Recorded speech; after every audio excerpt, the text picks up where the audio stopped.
بسم اللہ الرحمن الرحیم۔ سب سے پہلے تو نئے آنے والے ناظرین سے گزارش ہے کہ میرے چینل کو سبسکرائب کریں اور ساتھ لگے بیل آئیکن کو دبا کے آل نوٹیفیکیشن کو آن کر دیں۔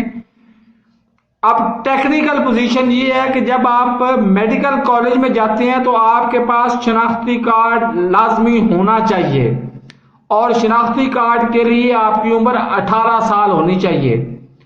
یہ غالباً 1990 سے 1994 کی بات ہے کہ یہ مریم نواز صاحبہ آرمی میڈیکل کالج راولپنڈی میں پڑھتی تھی، اسٹوڈنٹ تھیں۔ اس وقت ان کا مواشقہ چلا ان کے ساتھ، کیا نام ہے ان کا، اللہ بھلا کرے، جو اے ڈی سی تھے ان کے، پرائم منسٹر کے، وزیر اعظم نواز شریف کے اے ڈی سی تھے،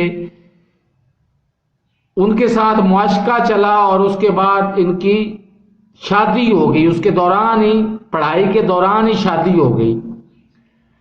تو یہ آج فرما رہی ہیں کہ جب انہیں گرفتار کیا گیا، یہ نوٹ کریں کہ پی ٹی آئی بنی 1996 میں اور پی ٹی آئی کو اقتدار ملا 2018 میں۔ تو یہ جب گرفتار ہوئی تھی تو میرا سوال ان سے یہ ہے کہ یہ 16 سال کی تھی کب؟ کچھ جھوٹ بولنے کے لیے کچھ عقل اور یادداشت بھی چاہیے ہوتی ہے، تو یاد رکھیں کہ آپ 16 سال کی تھی کب؟ تو میرے اس چینل کو سبسکرائب نہیں کیا تو سبسکرائب کر لیں، ساتھ لگے بیل آئیکن کو دبا کے آل نوٹیفیکیشن کو آن کر دیں تاکہ میری ہر نئی آنے والی ویڈیو کو نوٹیفیکیشن آپ کو بر وقت مل سکے۔ اللہ حافظ۔